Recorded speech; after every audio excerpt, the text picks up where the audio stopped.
Friends வாங்க பாசிப்பயிறு கத்திரிக்காய் கடையில் எப்படி செய்கிறதுன்னு சொல்லி பார்க்கலாம் வாங்க. ஒரு பாத்திரம் வச்சுக்கலாங்க. பாசிப்பயிறு வந்து நல்லா வறுத்து எடுத்துக்கலாம். ரொம்ப வறுத்தோம் அப்படின்னா ஒன்று வேகாமல் போயிருங்க.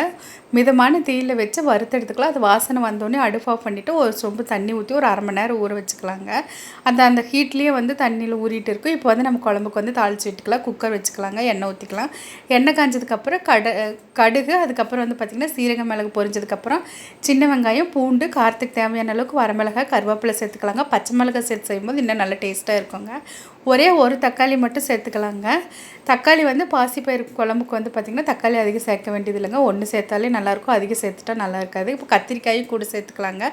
பெருங்காயத்தூள், மஞ்சத்தூள் சேர்த்து நல்லா வதக்கி விட்டுட்டு அதுக்கப்புறம் நம்ம அந்த ஊறின பாசிப்பயிறு இது கூட சேர்த்துக்கலாங்க. சேர்த்து தண்ணி மூழ்கிற அளவுக்கு வச்சுக்கலாங்க. இப்போ ஒரு 8 விசில் பக்கமாக விட்டு எடுத்துக்கலாங்க. அப்போ தான் பாசிப்பயிறு நல்லா வெந்து வருங்க. கடையிறதுக்கு ஈஸியாக இருக்கும்.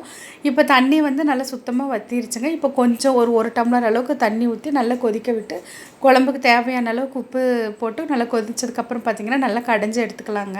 இப்போ சூடான சாதத்தோடு நெய் ஊற்றி சாப்பிடும்போது நல்லா டேஸ்ட்டாக இருக்குங்க. நான் கூட எப்பயுமே சின்ன வெங்காயம் சேர்த்து தான் சாப்பிடுவேன். நல்லாயிருக்கும். நீங்களும் ஒரு முறை ட்ரை பண்ணி பாருங்க.